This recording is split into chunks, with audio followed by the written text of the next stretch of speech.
Hello, everybody, and welcome to another edition of Moonhawk Studios Presents. I am your host, Mac Paladin. And if you've been joining us on the new format on the new channel, you know now that we have a pre-show, which will be a Patreon exclusive coming to a Patreon of mine Yeah, near you. assuming you're willing to I throw got money. through it! I got through it without yarfing on it. How many mirror takes did that take before we went live, bro? I'm sweating. I'm sweating. It has nothing to do with the fact that it's 88 inside my apartment in the dark. With me in the studio, as always, is my good friend Adam. Well, hey, welcome back, everybody. I guess.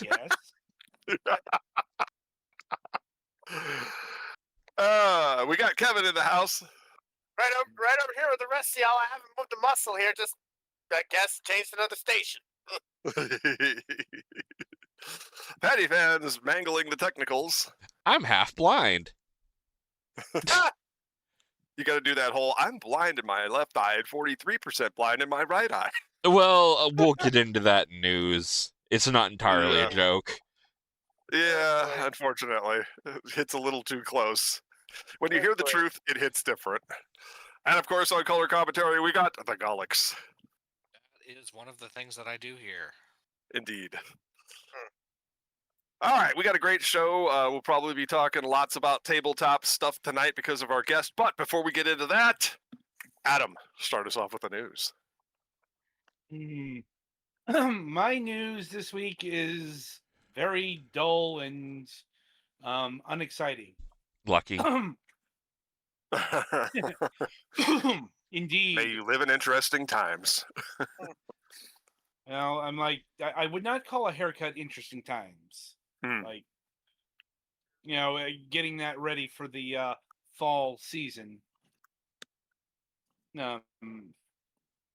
It's like, I guess it's any consolation. My mom hates it, and I'm like, okay. Kind of find out Adam has a mohawk now. No, it's just because of where my hairline is these days. Not bald, but receded. They don't do the top so much anymore. So that leaves the natural waviness of the hair intact, and my mother doesn't like it. Like, so whatever. You're like, it's perfect. More or less. Like, and like I said, that's my news for the week. Kevin? All right. Well, as usual around here, nothing really much out. Just, stuff. Just doing work and making as much money as I can, and just living life at this point. Nothing really much else going on. So that's I guess. So yeah, just that's it for me. Betty, what? Wait, before we kick over, Kevin, when you get a chance, check your settings in G-Hub for this headset because it seems to be crunch. It seems a little crunchy. Like, what do you mean? Like, It sounds like you're on your phone speaker itself. Yeah, you sound like Charlie from the Charlie's Angels coming through the box. Yeah, your vocal quality is a little lower than it usually is. Yeah. So make sure G-Hub is set correctly, but we won't delay any further for that. I just wanted to make sure that you were aware. Yeah. Okay, so yeah. Oh, I'm all right. Loaded it up, so yeah. All right, Petty, what's going on in your world? All right. So I mentioned how this weekend we were working on getting a bunch of house stuff cleaning done because insurance is threatening to renege our policy. Well, somehow I cut my eye again. For longtime listeners, for the past, I guess, couple years, I've been having issues with my right eye where I had a pretty sizable scratch done to it when the yard crew accidentally blasted me in the face with the leaf blower. And I guess I got dust or dirt or something in that eye again while we were cleaning. and it is very red and irritated. I can't get to a doctor until next Friday. And, like, light hurts. My eye is in excruciating pain, and I can barely see out of it. So, Do you have an eye patch? yes, but it's not helping because I need the numbing drops. Oh, So, Jesus. yeah. No, but I mean, at least to keep the light out. It keeps the light out, but the problem is it's still in ungodly pain. Ugh. Because That's the the worst. cornea is scratched. Ugh. So, I need to wait until I see the doctor next week. So this might impact some of the gaming stuff we do. Especially ones that have a lot of bright lights and shit like that for obvious reasons. Right. It might be touch and go depending on how I feel on both Digimon and Final Fantasy these upcoming sessions. All right. So Well, basically, let me know, and Yeah. if you're incapacitated for any reason, then I will do a solo stream where I just level grind for a while. yeah, because you have a bunch of side quests and stuff you can do to help level you up. Yep, I will attempt to do some of that. So Yeah. So we're not. but let me know. Let me know beforehand, because you sometimes have a tendency to soldier on. Yeah. Um, But yeah, it's definitely. Hopefully, this I've been trying to ice it and stuff like that, and hopefully that'll help. It'd be nice if the drops I got from the doctor last time weren't prescription, and I could just get them over the counter. Mm. But alas, and yeah, we over the weekend we got 3 truckloads of shit to the dump, and I don't know what the hell is up with our parents if they're basically expecting my disabled twin sister and I to do all the cleaning and stuff for them, or what, but they did not help very much, if at all. That's when you turn into the meme of the little girl grinning at the camera while the house burns. Dude, I know that sounds funny and stuff, but the problem is that they want to keep the house. yes. Yeah, but I'm saying that if parents make that impossible, Or the child swinging on the swing while the house is burning behind it. Yeah. If we could afford to move somewhere else, I wouldn't care. But we're barely making ends meet, and we only have a $400 mortgage in this place. Could you imagine trying to find rent for less than $400 in this economy? Especially, Right, but I'm saying this economy, it's really hard to move somewhere. right, but I was implying that if your parents' intransigence makes you saving the mortgage impossible. We can do it. There are some off-book recourses. We can do it. It just sucks. My sister literally threw out her hip today. So, we're literally breaking our bodies to try and save the house, which is awful. Yeah. So, we'll try and do our best. Hopefully my eye is feeling a lot better after just even one dose of the eye drops. So I can help more, because it sucks not being able to see. And not just that, but in so much pain, you were literally debating shoving a butter knife through your eye. So yeah, a butter knife and not a table knife, huh? Regional differences.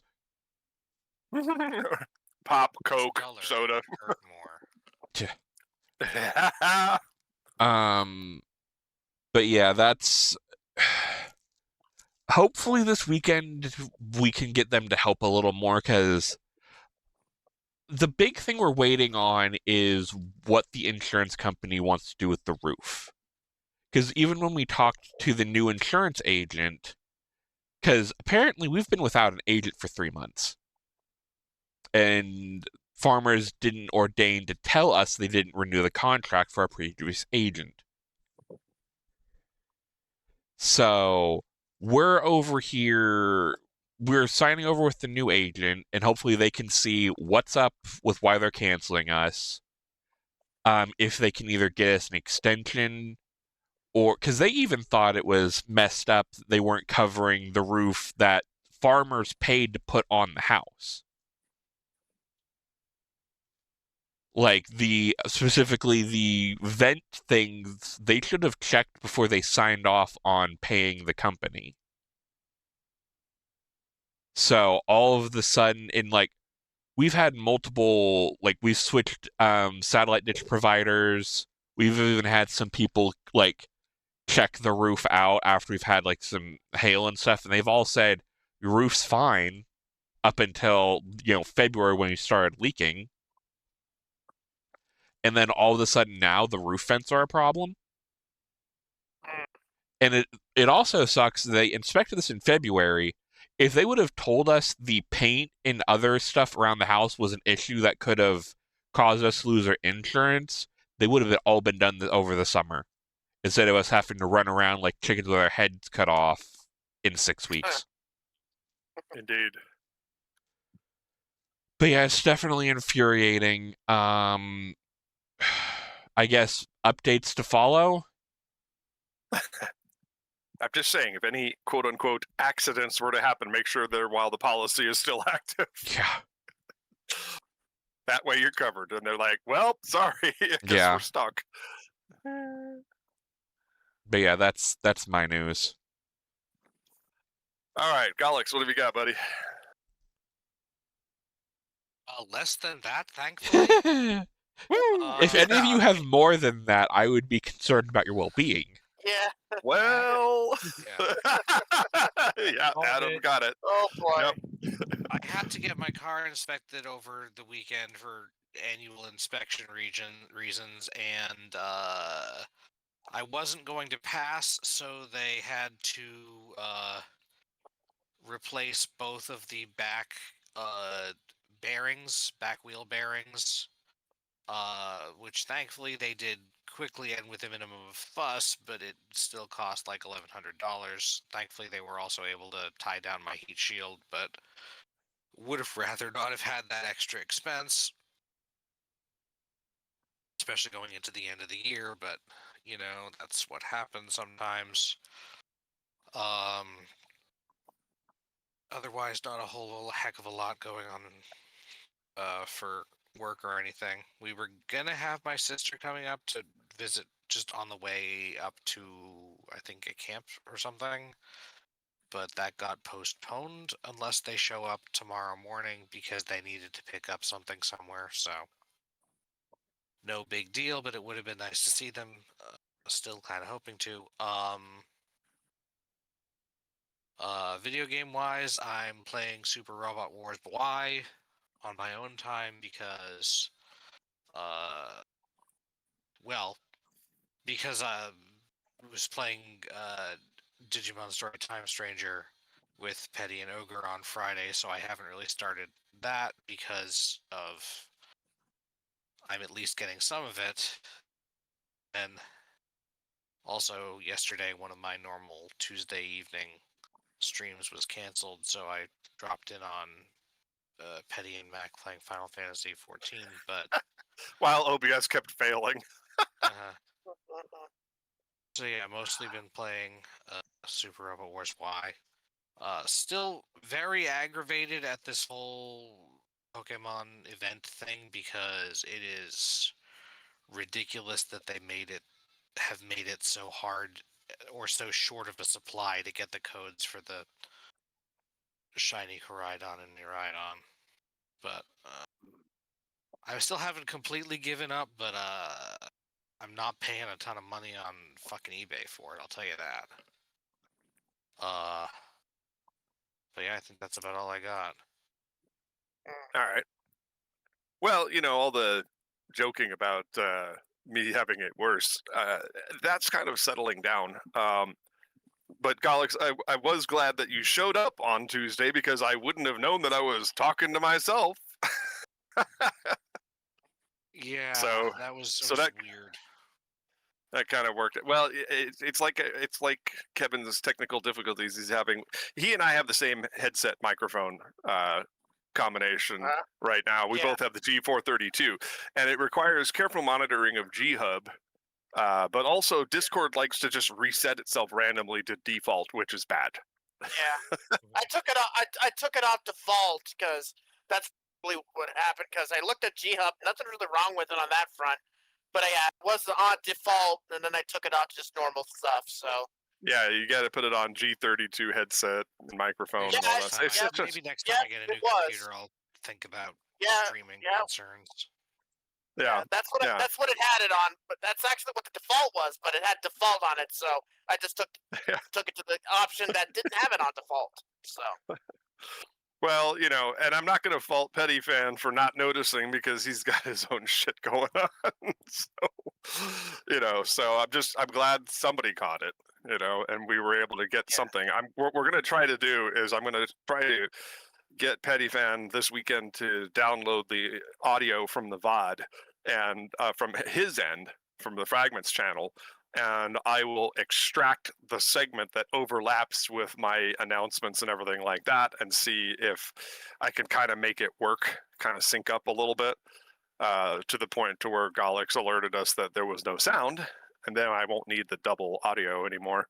But I'll use that as an overlap marker because it should have roughly the same sounds. The only difference is the background noise. If Petty had the game playing in the background and I didn't, then there will be extra game sounds from his end. But other than that, it should be pretty seamless to put it all back together. The other thing that I noticed is this week is less about me and sort of me adjacent, if you will, ancient history, so to speak. One of our old mutual friends unfriended me on Facebook. I have Unfriend Finder. It just notifies me so that way I am aware of it if somebody unfriends me. So that way, it happens. People purge their friends lists for inactivity and so on and so forth. Old relationships disintegrate, as was the case here. It's just weird that it took 7 years for this person to do this. But the only two posts that were visible on her account said something about my ex getting married and moving to Canada, and the same week that she was diagnosed with an aggressive form of breast cancer. oh dear. So the only thing I'm going to say about that is the same thing that I said on Twitter and in the private discussion area, is that I have very complex feelings about this, being an ADHD child, none of which I care to share. Mm-hmm. And we did a pretty clean break in 2018 where we just stopped being friends and communicating with each other. So, I wasn't looking for this information. I just stumbled across it because of happenstance. And, while it is a little bit sad that nobody came and said, by the way, I didn't expect it. So I want to make that absolutely clear right now that I'm not, doom scrolling or stalking my ex's social media. It was just a weird thing that made me start thinking about, mortality and the meaning of life and all that good stuff. Because this person who is a bit younger than me and was a major part of my life for 6 to 8 years,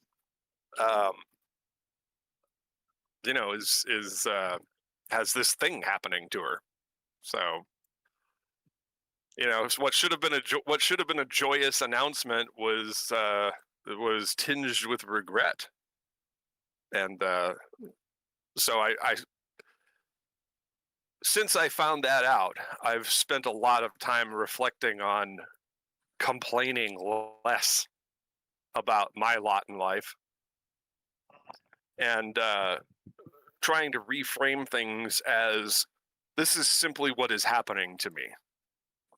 You know, if anybody is interested or cares, you know, that kind of thing. So when I say stuff about what's going on in my life, I'm not looking for pity or necessarily financial recompense or anything like that, unless I specifically ask for it. That's a whole separate matter. But no, you know, because it's not about me. It's just my path through life, and these are the people that intersect it. And it's sometimes weird, you know, when you speak to neurodivergent people about how they feel about things, you know, and of course everybody on this podcast knows this intimately. But it's weird because, you know, if you were expecting a different response out of me or more weeping and gnashing of teeth, I'm afraid I'm going to have to disappoint you on that, because I compartmentalize everything. Otherwise, I wouldn't be able to function. And it's going to hit me at some point. But for now, I'm just doing some quiet, meditative introspection in the midst of trying to collect the rent before the 15th, you know, before once again we're on eviction alert. And on that note, when I went to the office to update them on the status of my rent, because they do call and ask, well, when are you planning on paying? It's like, I don't know. Why don't you tell more people to use Uber? You know, and you don't want to be snappish with the people that hold the deed to the property over your head, you know? It's just not the way of things. She brought up, the manager, Claudia, brought up the fact that I have a wind turbine in my backyard, and it's quite visible from over the maintenance fence. So I took that down. And she's like, well, let me just contact Sonia up in Phoenix. No. You don't need to alert the media. I'll take it down. It's an experiment that wasn't working anyway.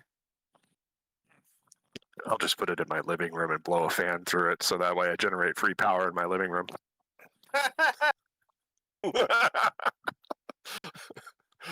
the wind in Tucson just is. Unfortunately, the laws of thermodynamics will need to have a chat with you.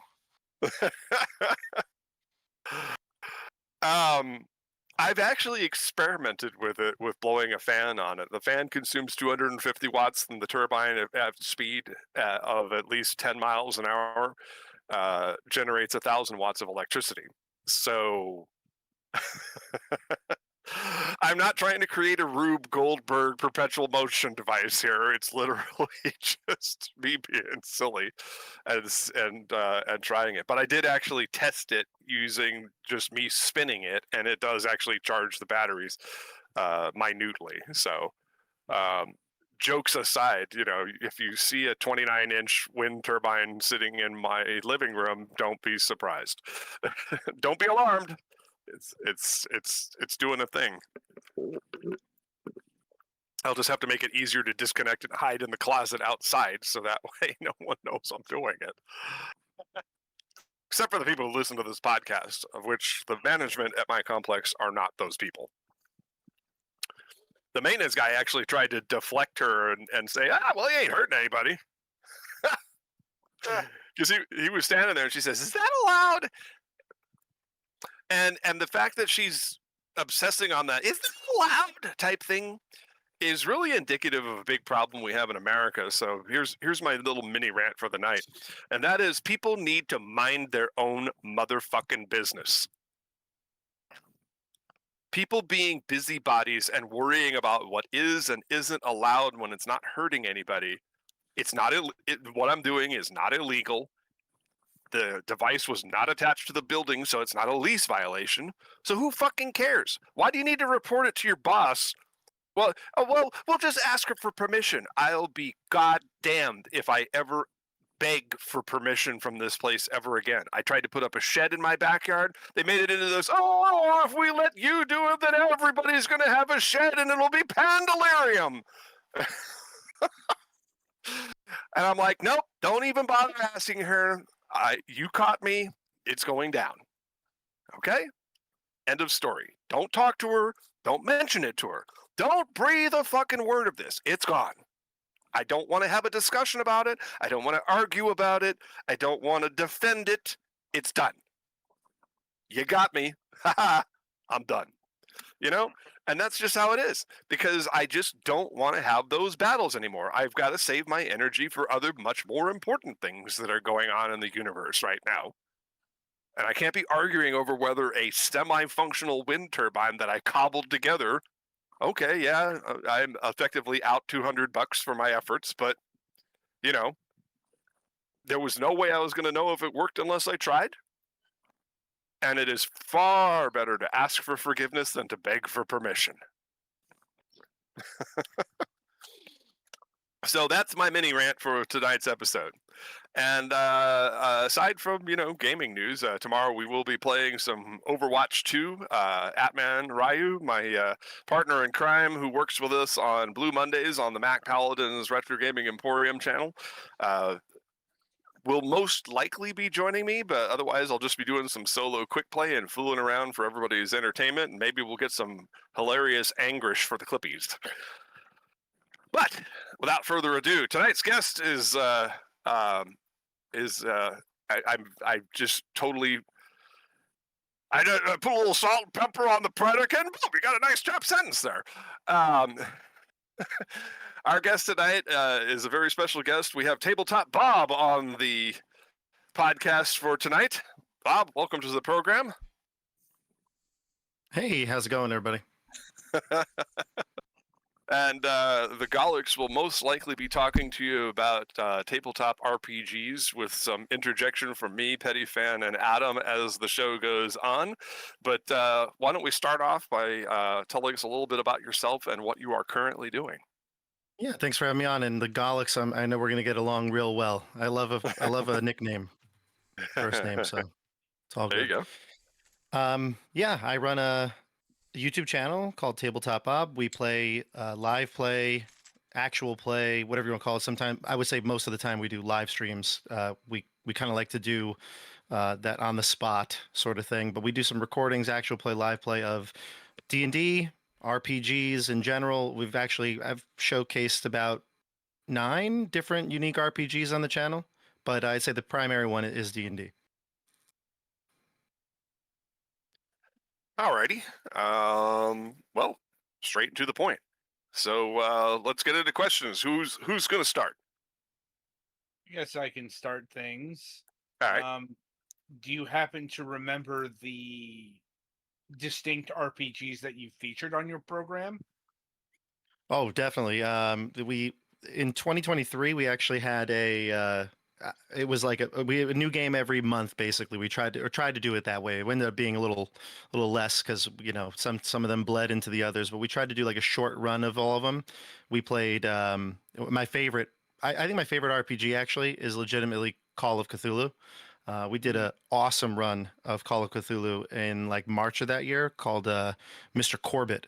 Oh, such a great intro to the game. It was my first time running it, playing it at all, and all of my players were just blown away. It was so great, such a unique experience. Highly recommend Call of Cthulhu. And then we also tried Wrath and Glory, which is the Warhammer 40K RPG, came out from Crucible 7 a couple years back. We did Star Trek Adventures. We did what else did we do? Merkborg, Shadow Dark, which has become a mainstay on the channel now, and more. I'm just off the top of my head; those are the ones I could think of. But it's been a lot of fun playing all these RPGs and getting a chance to branch out. I love them. From what you've told us, that's also a good mix of RPGs. It's not like D&D Yeah. and then over here you're playing Pathfinder. No, actually, we tried to make them as unique as possible. I wanted to do different systems, not D20 systems. I even did one that was a Fantasy Flight Games, which they don't make anymore. It's called the End of the World RPG, where you actually play yourself in the game. So you actually get to. It's a very eye-opening. Yeah, it's an eye-opening character creation because you got to really, you take yourself down a peg when you start making your character. Yes. So yeah, we wanted to get a bunch of different systems, and we didn't want to have, like you said, just another traditional fantasy role-playing game. So we tried to get a bunch of different ones, unique ones, different systems. And like I said, Call of Cthulhu, I think, was a standout to me. Shadow Dark is another favorite on the channel, and I think my channel actually became kind of known for running Shadow Dark material as well. We ran a full campaign of Tomb of Horrors that kind of spurred on after we did an initial run of Shadow Dark. I just kind of converted the old original module into Shadow Dark rules, which is very, very easy, and it's one of the newer RPGs just taken off. I suppose it's worth asking, what is Shadow Dark, since that's, say, less of a household name than D&D or Call of Mm-hmm. Cthulhu or, you know, Shadowrun, etc., etc. Yeah, Shadow Dark is it comes from the Arcane Library, which is a company run by a woman named Kelsey Dion. She's fantastic. She actually I got into her work because she made incredible, easy to run fifth edition Dungeons and Dragons adventures. She had a whole series of horror episode modules that she created. They're like one shots, perfect for like legitimately like 3 to 4 hours of play. And she did something that I think was like really, really well done, as a simplified module down to like what you need to know on one page. So every like scene or part of the game, you didn't have to go flipping through and indexes and things like that. Everything was kind of like there. So you're in this scene, it's all on one page. Very concise, very neatly written, no large box text. And I started running these adventures, and then I saw that she was kind of play testing a game of her own. So I downloaded the PDF. I started looking into it, and then the Kickstarter came out, and I backed it immediately.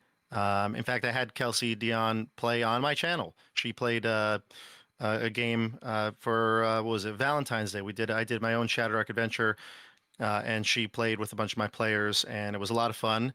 And Shadow Dark's basically like what D&D probably should be. It's a bit simplified. It's not as messy and kind of clunky as the new 5e and sometimes the old 5e can be. And on top of it all, it's basically what it has this old school feel, far more deadly than the Dungeons and Dragons that are people are playing nowadays, but not too deadly where like in old school. I don't know if anybody here has ever played the like the first edition or AD&D. I mean, sometimes you just look at something and you die. So it's just like there's no, you got to have a balance of too deadly and your characters are too heroic. So I it mean, kind you of say blends that and yet you best. played the Tomb of Horrors. Yeah, I modified Tomb of Horrors into Shadow Dark. So it was pretty good, and I did have a few player deaths in that too. So it was Well, I mean, pretty cool. the whole thing, that was, you modified the 5e version of Tomb of Horrors, which was already pretty defanged, probably.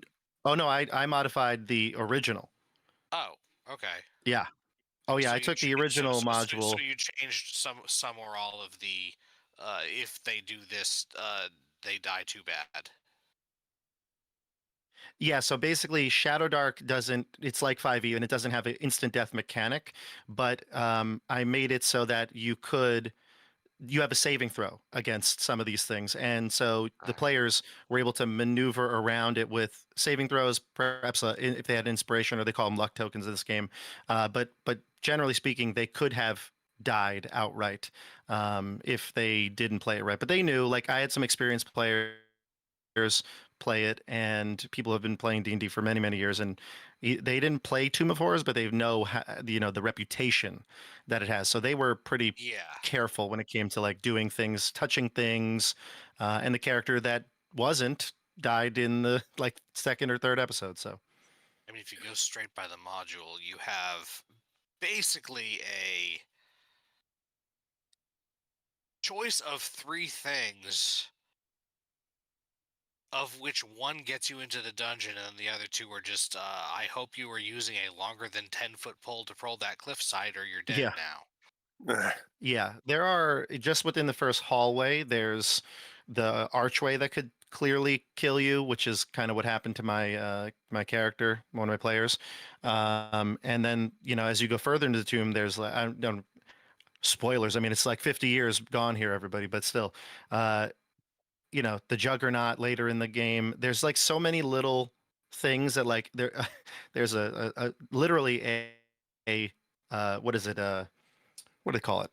What my mind is blank right now. But when you have a window and you want to close the shade, but it's called something else. Oh God, Shutters? there's whatever. The curtain. Sorry, curtain. Curtains. There's a curtain that It's if you curtains for pull down, curtains. yeah, it's curtains for me. Yeah, if you pull Yeah. that curtain, if you say, and the module even says if you yank on it, and that's the word my player used. He yanked on it. I don't know why he would ever say that, and he said it. And the blanket basically turns into ooze, envelops you. You can't breathe. You die. He died. So I didn't take the teeth out of it, but I just made it so that it had a little more system rules before you got to the death. Gotcha. Yeah. Because and it's true that a lot of that stuff is the early D&D was a lot more merciless, even outside of that, with a lot more like saving throws. Nowadays, saving throws are usually like save or take half damage, or save Yeah. save, or Mhm. back in the old days, it was a save usually versus death, especially if it was poison. Yeah, it's a different vibe totally. You're 100% right. And sometimes in the new 5e rules, you can be like, I've seen modules where it's like they got, 10th level characters, 12th level characters, and they're like they take 30 damage or half on a save, and it's like that doesn't even they just heal that back in a short rest. There's not Yep. even it's not even a threat. Yeah, me, that sounds about right. I don't know that much about 5e, but I have heard there's not a whole lot happening in terms of deadly threats. So I wanted to throw this out there as a serious interview type question before we get too deep into the nuts and bolts of tabletop RPGs here. As a content creator, do you feel any pressure being in the same sphere as groups like D20 and Critical Role and Theater of the Unaligned or anything like that? No, first off, I do this as a hobby. I just have fun with it. I'm not trying to like make this my career, my job. I'm a teacher. Mm. I've got plenty of other things going on in my day to day. I teach 7th grade, so it's like, whew, my God. You think Wow. Dungeons and Dragons are scary? Tomb of Horrors is scary. That's my classroom. So, There you go. All right. Well, um, but go ahead. I I'm mean, sorry. like Critical Role and all those guys, they're great. I mean, I watched some live play as well. I really got that's kind of how I got into doing it. I was watching some live plays, and of course, Critical Role is like they're professionals. I mean, that's like TV show at its point. Um, and I was like, but I think of all the other live plays, like the ones that they're Mhm. people, they're a small group, they're just, they're friends. I think our games were just as good, if not better, than many of the ones that I had seen that aren't just a professionally, done show. And I was like, we Mhm. could do something, just have fun with it, share our adventures. And it's been over the last 5 years, it's been a lot of fun just throwing the games out there and building a community. I feel that I found that a lot of the best content out there is just like that. So that's why I always, when I get other creators from YouTube or Twitch or wherever you happen to be peddling your Mhm. wares, I guess, so to speak. Yeah. I always feel that's an important question because it's like what motivates you? What's your angle in producing content? So I appreciate that point of view. Yeah, I've always been the type of person to like just do what I like and kind of not, care about it. I play tons of other games too. I'm a big Warhammer 40K player. I run a gaming club here in New York, Battle for Salvation Gaming Club. It's we host one of the bigger Warhammer events in the Northeast. Hmm. I just do everything to the max. When I get in a game, I'm all in. Nice. And I think your social credit score just went up with the Galax because of that, because of what we were discussing in the pre-show. Yeah. I kind of have Yes. a content-related question. How do you handle like when a character dies? Like, do they just kind Mm. of have to sit quietly at the table till you get to a town and reroll, or do you kind We of like have banish them? them from the table forever. We just they can't play ever I again mean, with there us. are some DMs who basically tell you to sit quietly. We'll re-roll you when we get to the next town. And there are I some mean, that with Tomb of basically Horrors, with wisecracking Tomb of ghosts. Horrors, it was very strongly recommended to bring like Yeah. Bob the Fighter, also Cobb, Dob, Eob, and Fob, Yeah. Yeah. and each of them has like 10 hirelings. Hmm.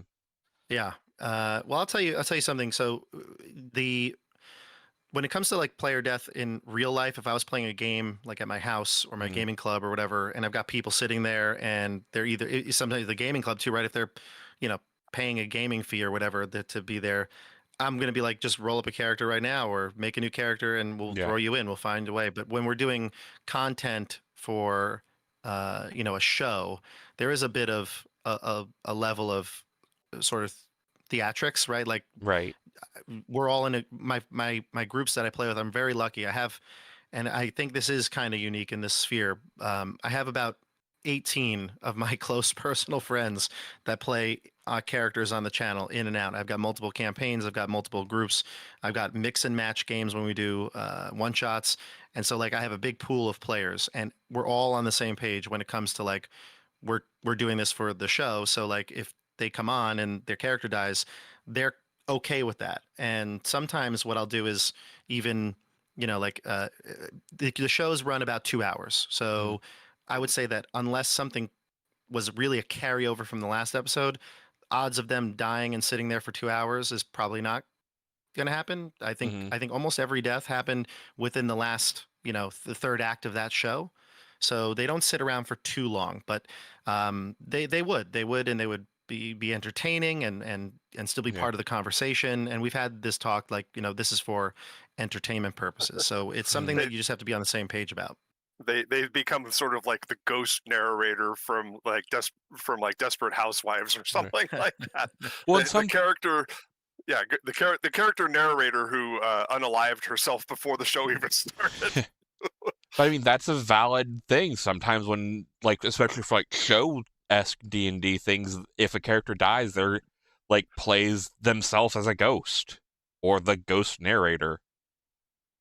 I actually had That can be a a game little bit where tricky that happened. sometimes if you want to deal with if you're in the level band where you get the possibility of resurrection. Yeah. But yeah. Well, and Yeah, the only thing about resurrection and like this is where I think like people do have a misunderstanding about the new D&D, like 5e D&D, whether it's the 2014 edition or the newest one that came out last year, there are some hard and fast rules and like ways that you're supposed to play the game, and like when you want to do something like resurrection, you have to have the material components because they're over a certain gold value, and if you don't have them, you can't just Right. cast a spell. And a lot of people mistakenly just were like, "Oh, I get access to the spell. I'm going to cast Resurrection or Revivify, and I'm good." But no, where's your 500 gold piece diamond? Where'd you get that? Only So, 500. That's if it's that in 5e, that's low. well, it's you have to in game go find somebody to that can sell it to you, right? Like you might be able to Yeah. purchase it, but you got to find it. And so like, you know, as long as you're playing a relatively resource restricted game, like I mean, you're not going to be able to Mhm.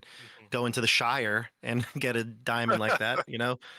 So Yeah, as long as you're doing a game and it's somewhat realistic, like the powerful things that people think about are not really accessible.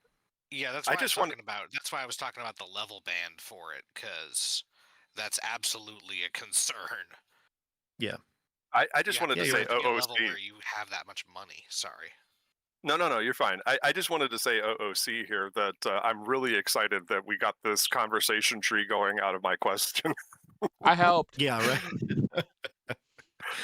No, you had a good question too. Like just bringing it back to like the character thing. I've had characters die, and it's been I think actually my channel. The reason why I think some of the people that have been with us for so long like it is because we play like you would if you were at your table at home, but there's like a professionalism about it where it's like, you know, I've heard many comments where people are like, "Man, where do you get these players?" And I'm like, "They're great.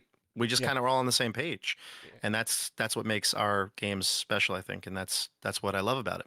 Because yeah, you could have them, go off to the side and read chat. You know, Mhm. basically act Yeah. like an audience member. None of the concerns is the stuff from the Dread Secrets of D&D audio thing, where you got someone wanting to freaking cast magic missile at the darkness in between asking where the hell you keep your Mountain Dew. Oh, I love that summoner. The summoner end credits. So good. I didn't ask how big the room was. I cast Fireball. You know, my old dungeon master used to do this thing to where whenever the storyline was going south, he would either invoke the SDF-1 or the giant Nike swoosh to take care of the party. Sounds like my old dungeon master and riffs. Like, Yeah, there was I that played time. some Rifts. There was the time that I rolled up Richter the Halfling, who could single-handedly wield a dual-handed battle axe because I accidentally rolled all 20s on all my stats. Accidentally? Check those dice. Yeah, Yeah. I don't know how that happened. It wasn't even my dice; it was the DM's dice. Oh, check that DM's dice. Yeah, Bro actually great. handed you the blessed set, not the cursed set.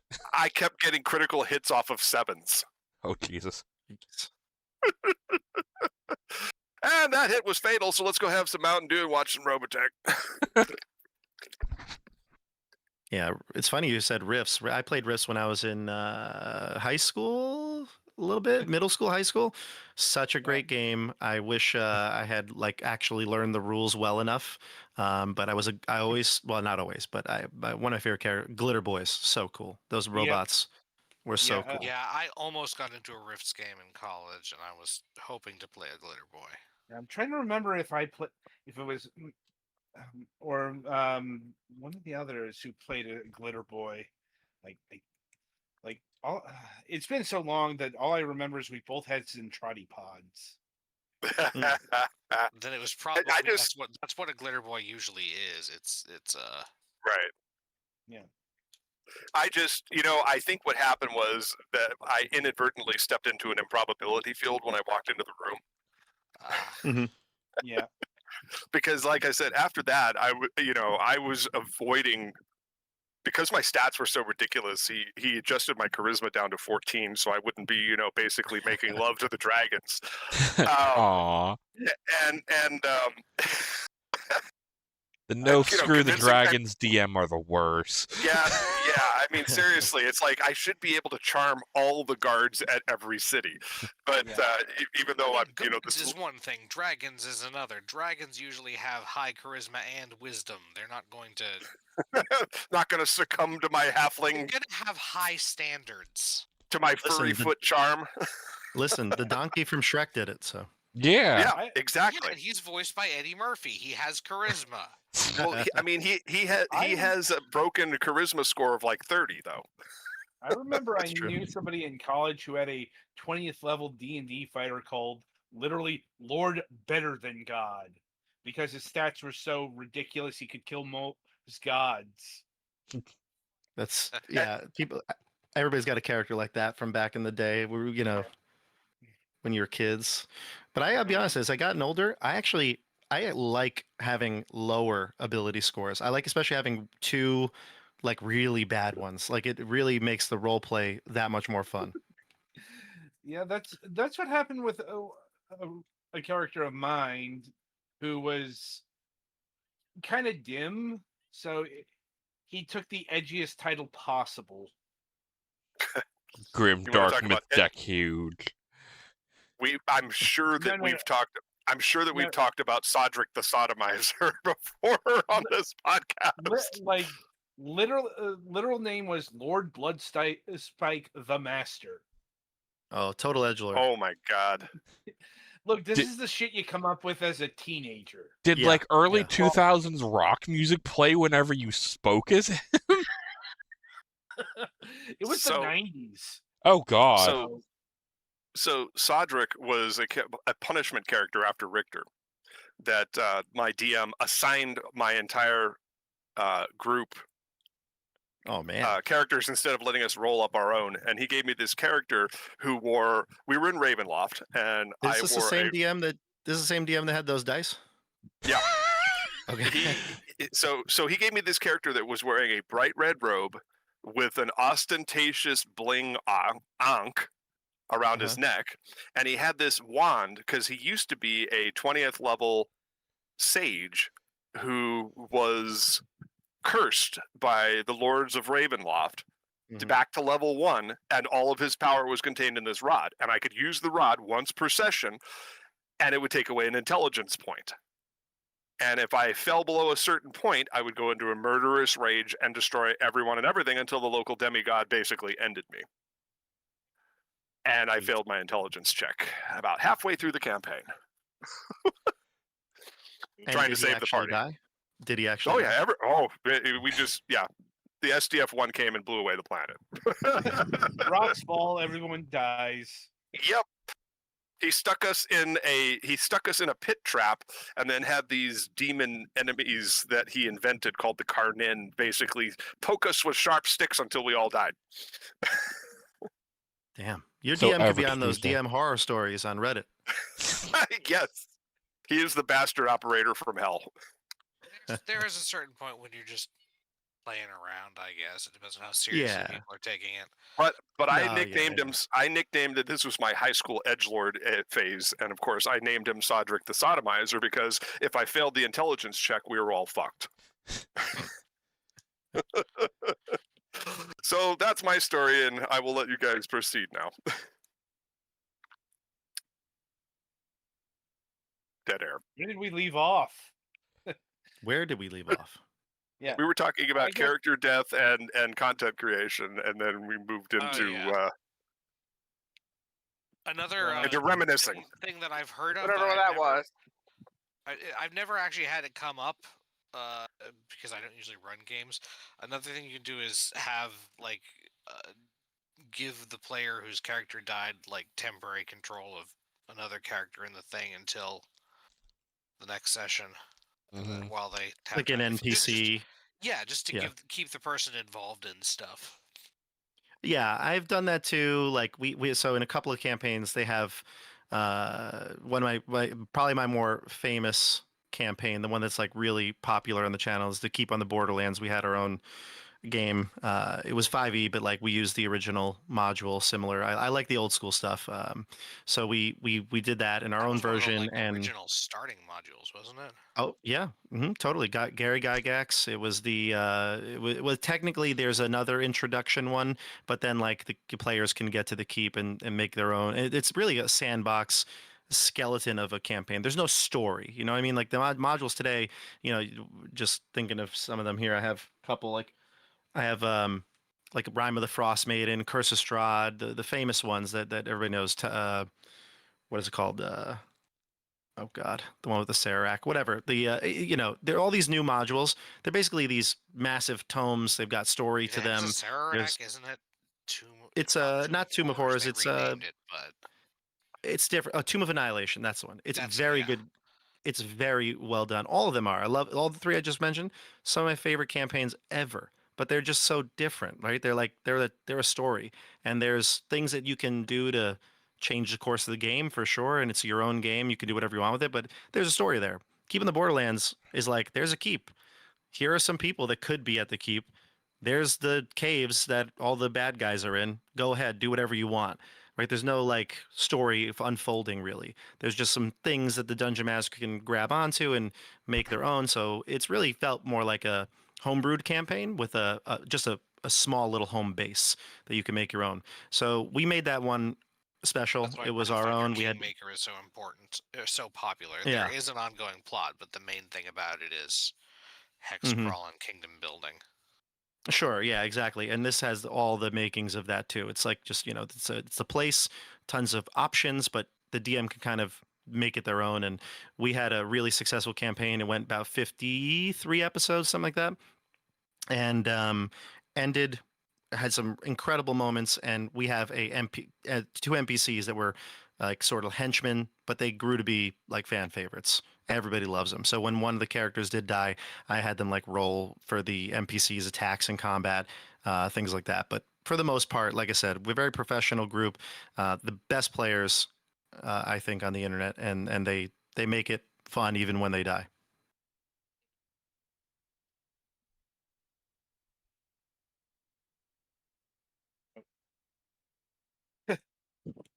Sorry, I That's dead air don't right have there. an immediate follow up to that.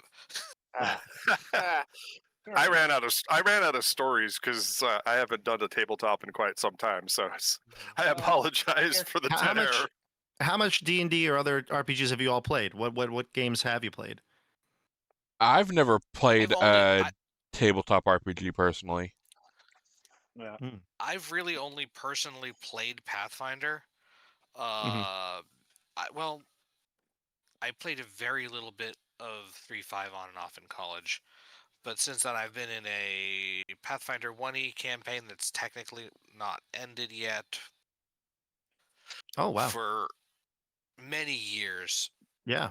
Actually, we're on a sequel to the original campaign, featuring mostly children of the first campaign. Okay, And that's then cool. lately we've been doing Pathfinder 2nd Edition Adventure Paths because the guy whose house we play at after the local game store went out of business was having his basement redone, and some people were having a hard time being there regularly, and we're getting to a part where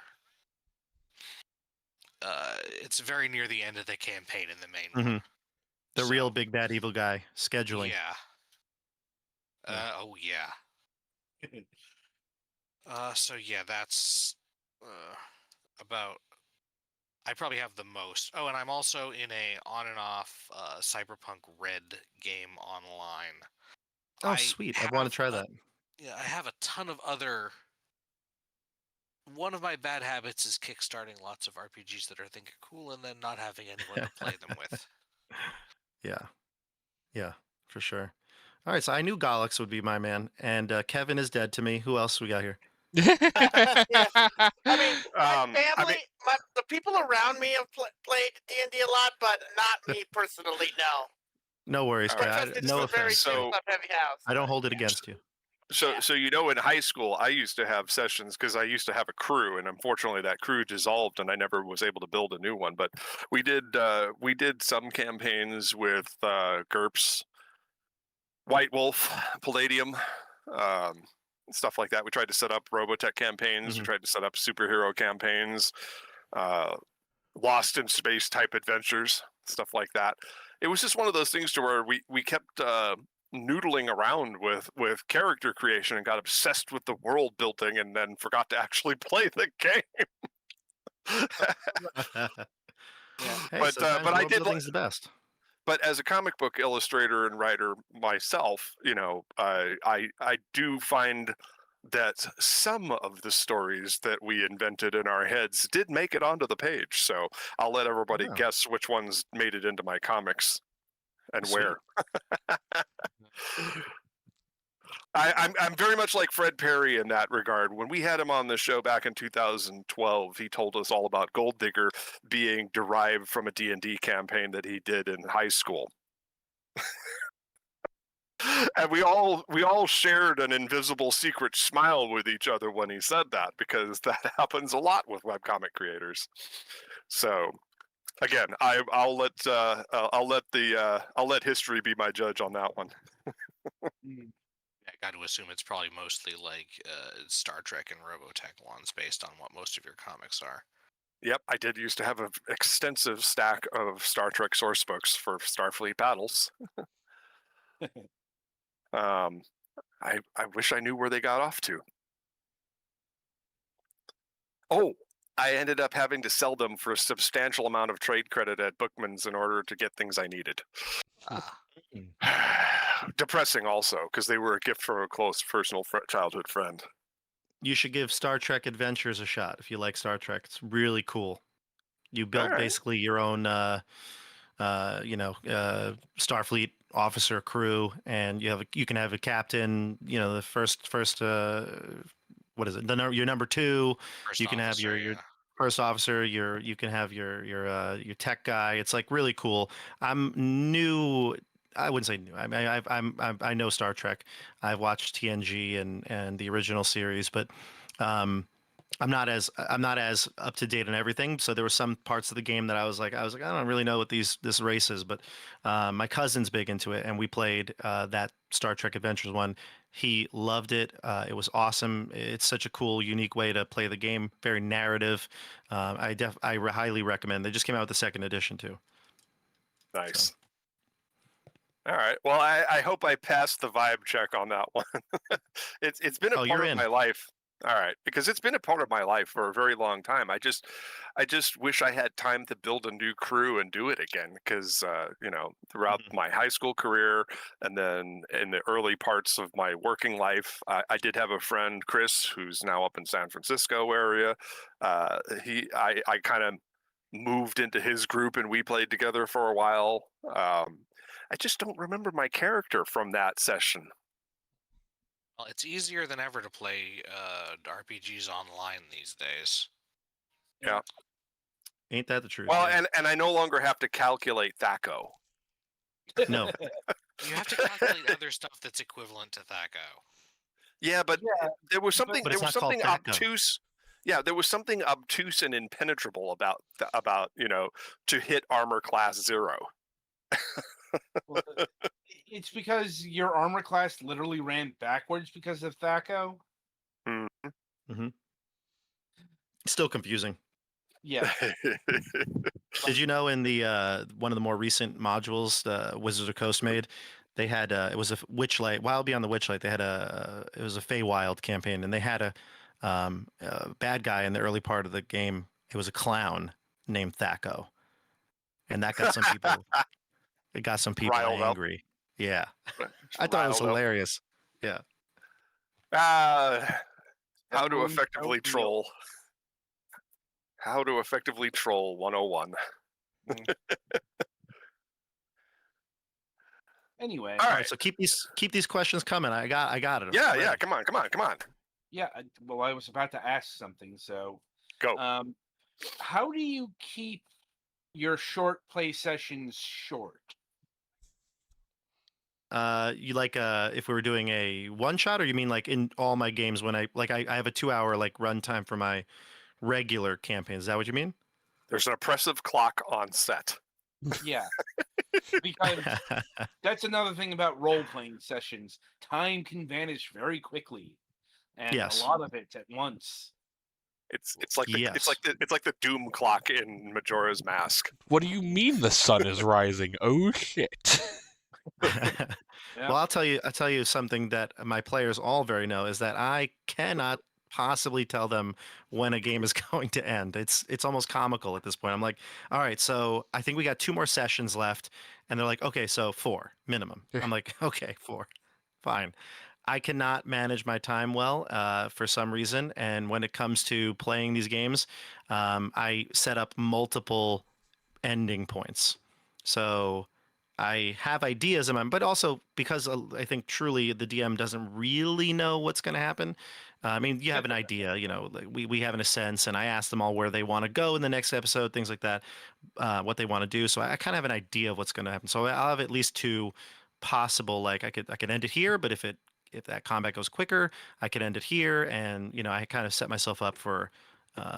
I try to end each episode on some sort of a maybe it's not cliffhanger is the right word, but like something that will lead the people wanting more. So I try to end in a good spot every time. And that kind of keeps me on pace so that it's about a 2-hour runtime. Which is, But admittedly, sometimes a little bit short for a session. yeah, so Compared to actually if I you chose that.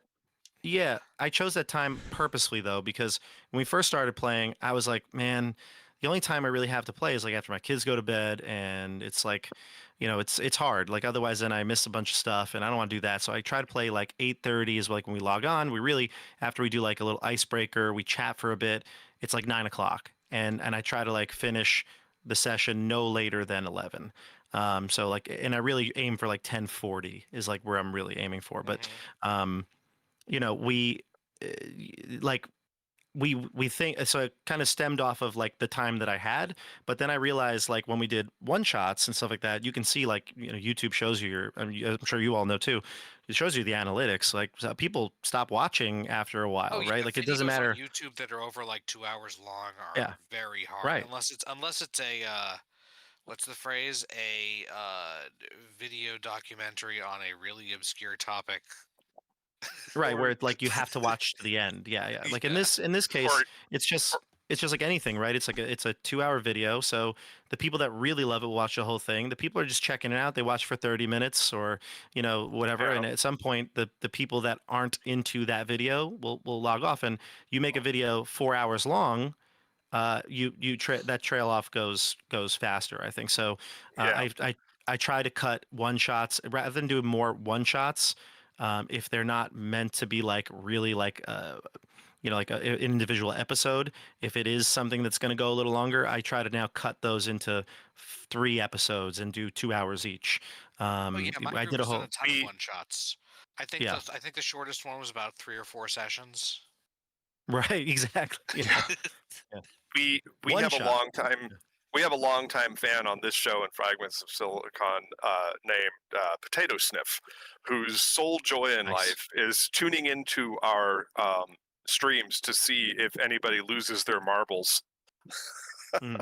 or tech failure over Right, tech so they're failure. watching to the end. Yeah. Oh, tech Yeah, they're- failures, forget it. Oh my God. Yeah, they're waiting for either one of those or both to happen. Luckily, tech has I- been relatively controlled. Thanks. Good. Which is why Potato Sniff has not been in the chat lately. All right, where's my hammer I'm at? so We're bad trying with to tech. get Tato back.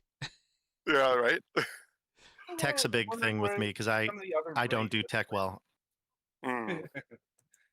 are. See, and I was a computer technician and operations manager for a computer store for 25 years. Oh wow, yeah, you got some background. I never even owned a computer till I started the channel. I just had a work laptop. Oh wow. Yeah, I knew Microsoft Word, PowerPoint, barely. That's like all it is. Whatever I needed for teaching, that's like all I knew.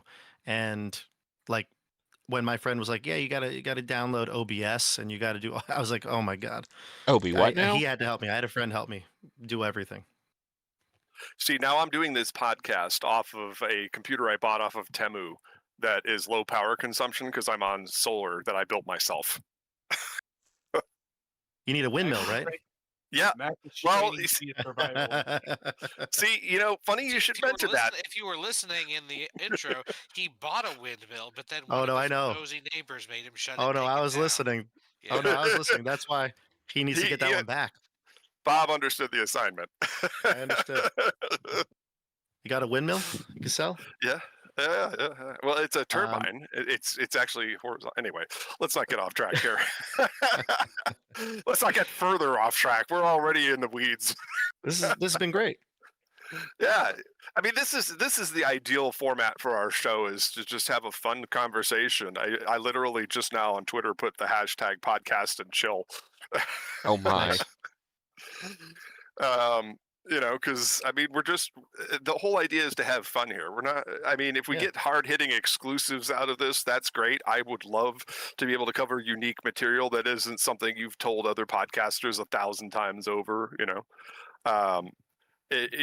But at the end of the day, Moonhawk Studios presents as a podcast about fellow creators getting to know each other better, and as a result, giving yourself a little bit of depth and vulnerability for your fan base.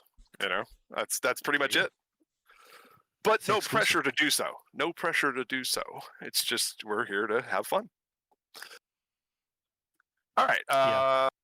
So, as they say to the Prime Minister, back to question time. Hit me. Let the interrogation commence. Yes. Okay. Well, Okay. So, are there any tabletop RPGs that you refuse to play for whatever reason? Ooh. I hear would that D&D is associated with the devil. this is the Jane Goodall final question. Hmm. These are all the games that I hate. This might be the toughest question. I want to say no, because I think I'm really open to just I love games, and so I think I'd play anything. But Hashtag there are all some that- RPGs matter. right, there you go. But I do think that there are some that I just have very little interest in playing, and it's not for like probably any other reason other than I just don't have time. Like Pathfinder, for instance. You said Pathfinder. I've never felt a calling to like go to play Pathfinder because I play D&D, and I'm like, if I'm going to play a different game, I've already invested so much time and effort. I've been playing D&D for 25 years, so I'm like, do I need to like learn a new fantasy system that's like just as complicated, if not more crunchy? I could just play Call of Cthulhu, right? Like something totally different. So I would say it's probably like something like that, another fantasy RPG, Pathfinder. But I would try it if there were people in my area that they were like, hey, Some of them have we're pretty doing a game. significantly different like settings and stuff. I guess that's something to think. When you do play a Mm, game, do you usually stick to pretty much the printed setting no. expectations and stuff, or do you homebrew a lot, or not So necessarily homebrew, but like make your own adventures a lot? yeah, no. So I do a mix of like, well, okay. So to those are two kind of separate questions. So the first one, I do use my own, our own homebrew world. It's called Illustria. It's a friend of mine named Mike and this other guy named Randall, a friend of mine named Randall. They've played on the channel. They created a world. They've fleshed it out so much. He's trying, I think, my friend Mike's trying to like actually put it together and make something out of it, make it a product of some sort. But I've played a bunch of campaigns on my channel using the world because we played in it and shared in it in our own games and home games. So I kind of brought it to life on the channel. But I mean, very robust, crazy amount of information he's created for this game. So we put all of the games that can into that, like that keep on the Borderlands one, where the system, or sorry, the setting is whatever. It doesn't really matter where it was set. But Curse of Strahd, which I'm running on the channel right now, that's gotta it's got to be Barovia. I mean, Um, technically, you can start wherever you want, that's true, but but yeah, they're gone. if you want to do Strahd, you have to go into the Mist, and then you're in Yeah. Barovia. Yeah, so like if we have to, if it's really important that the setting is in that place, if it's got to be Forgotten Realms, or it's got to be whatever the setting is, Greyhawk, Barovia, okay, fine, we'll put it in there. But if it's not, I try to put it into that setting because it's I really like it and enjoy it. I like all of the other cool settings. I would try Dark Sun. I would try Eberron. I tried them all. I played some of them, and I would try all of them. I like the variety of settings. I guess something Fair to enough. ask about your custom setting is, do games played in that setting add to the world's lore, or do you reset to zero whenever you go back to that world? They've been adding, and my friend, like I said, my friend Mike, who kind of created the whole thing, he's been. I know it's just our own group, the people that we play with around here that like really use it and access it right now. But like he's put the Keep on the Borderlands on the map where Mhm. it would be in the game, and the things that are happening there are things that as much we want to call them canon are actually happening. Fair enough. It's very cool. Eventually, one day, maybe he'll publish it, and that'll be really cool. But till then, it's just our secret.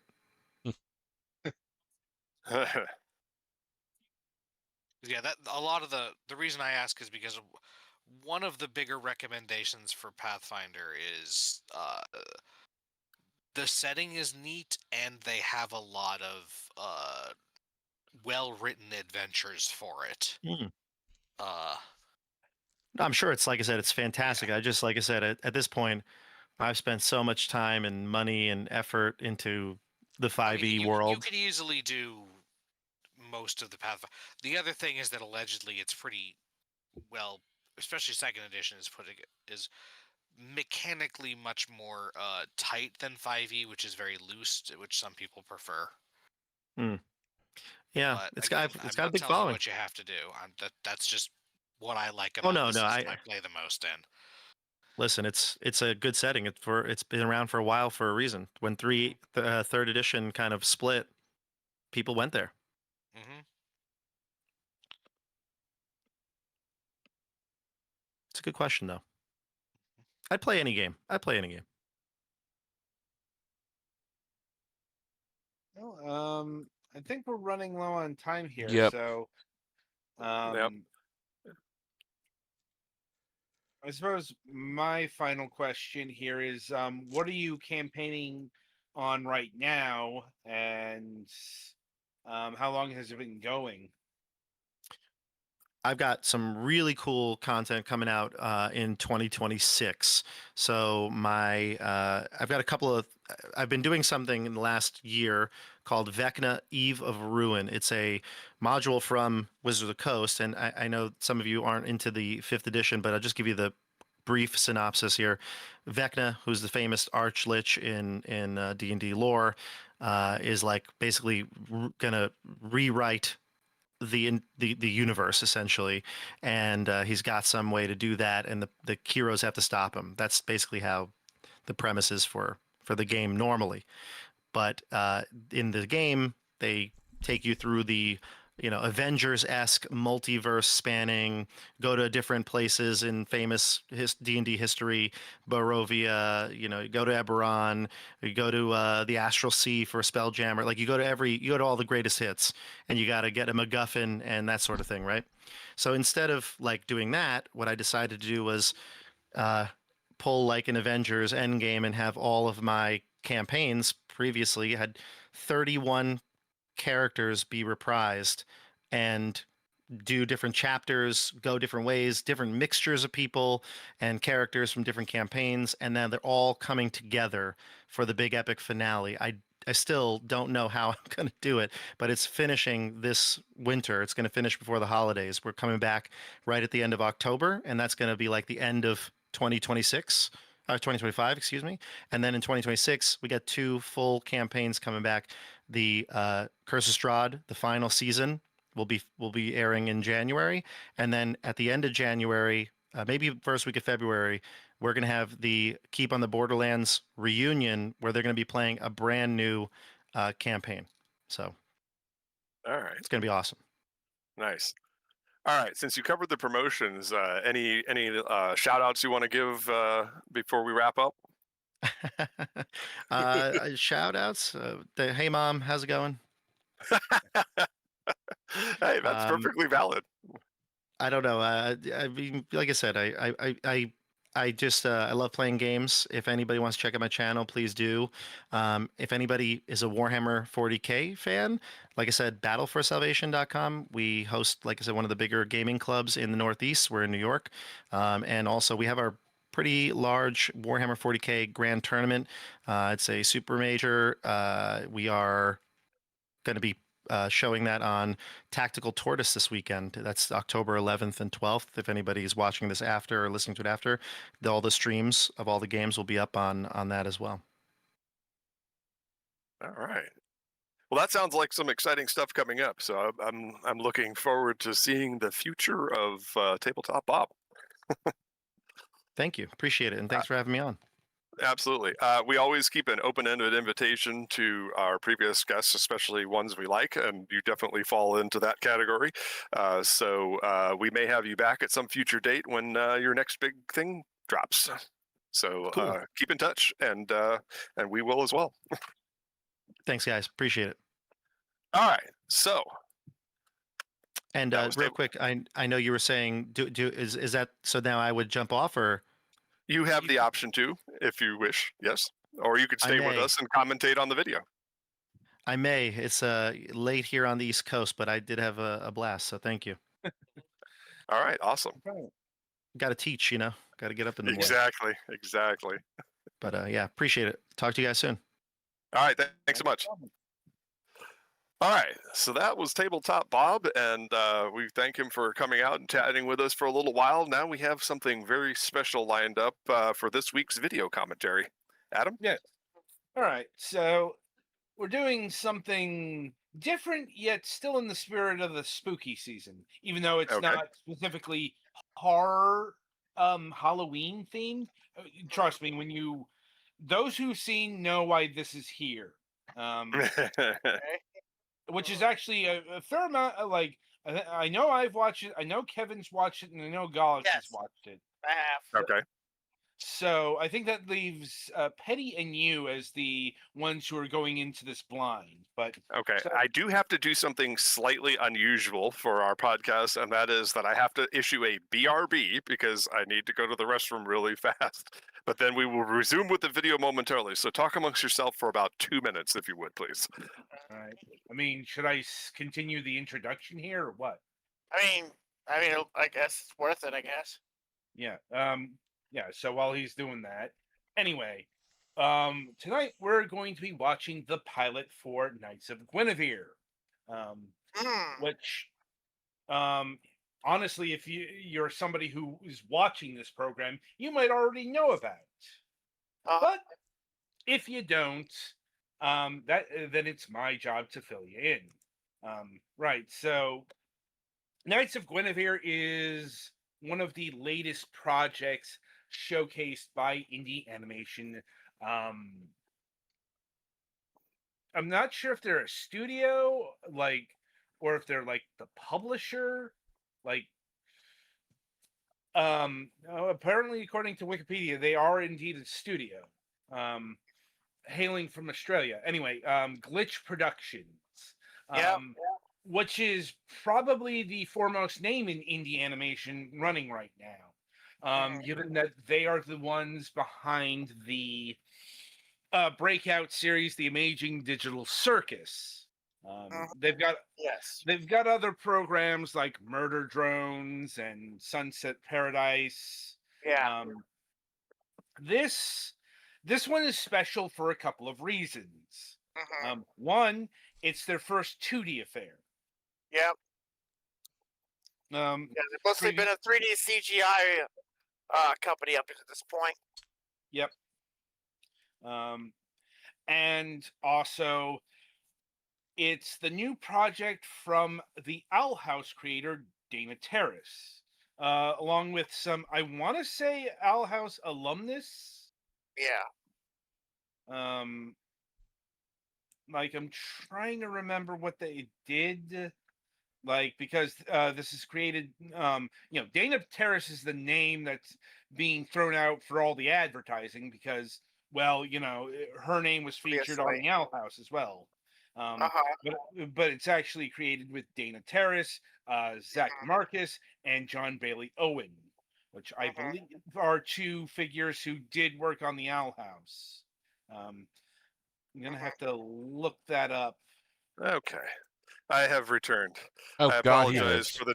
Yeah, I know. I apologize for the departure, but one of the curses of middle age is the unpredictability of my AFK BIOS.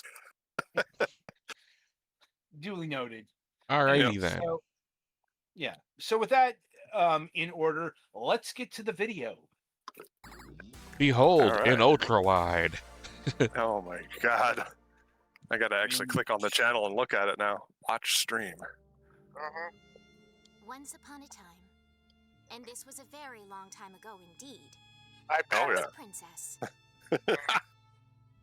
Trapped in a tall, tall tower and locked away by I like the complicated Legend of Zelda machines aesthetic. that ran on blood and fear. She spent her days playing games, pretending Some would she say wasn't Kingdom scared, Hearts, some but would say other. She was in I would say dire need of Utina. rescue. There is a whole boatload of Utina in this thing. Don't Oh worry, boy. I can make you better. Lord. Man. Olivia, dear, won't you come with me? Come to see Yeah. your imagination. Oh man. I'm definitely seeing some other influences as well, but a Revolutionary Girl Utena, I see it. And then suddenly Soylent Green. Wait, what? Well, Take a look. Yeah, Little one of the biggest- iRobot. Yeah, one of the biggest is going to be Disney because yep. It was Dana beautiful. Terrace worked at Disney for A world spell of there. possibility, where fantasies became reality, where tall Fantasies tales be- became indisputable And there is an truths. asshole frozen in the park. Wait, no, hold on. Everyone will come Magical kingdoms raised up on space elevators. I like it. There's totally You don't need no to say it, do you? there's totally no fountains in the sky here. I was going Arthur C. Clarke. You probably have something different in mind. You're here now. Do you understand? Yes. I'm giving this more of a serious approach this week because this is a fellow content creator. Yes. Princess. Oh boy. And So here's my Marvel featuring this on the spooky season. Jesus. oh boy. Yeah. Isn't it pretty? Well, I mean that's one way to evacuate the Yes. bowels. It's so very, very It does beg the question as to why a robot has bowels. I'm more concerned, why can the robot feel pain? These are good questions. Now, Say come this on, is Petty robot. They did do some pre-show promotional stuff about. She just jumped over the side like the Yeah. Trog from the Cloud Minders of the original Star Trek series. Here's the thing about the small intestines. You've got a lot of them. Ever find her knights? What's to say Yeah, that that's a but- robot? Well, it's an android, but there's more to this. And it's gonna hit the bus. There's more to this than we like to think. That right there is a clue. Doodles! Speaking of being eviscerated, damn it, Doodles. Now, ladies and gentlemen, please welcome our main two contestants to the show. Yeah.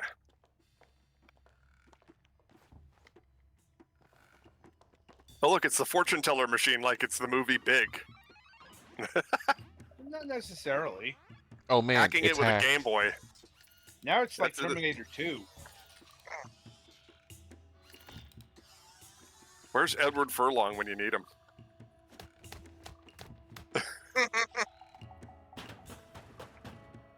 Yeah, this is the typical reaction to these To a- plot yeah. holes. Uh-huh.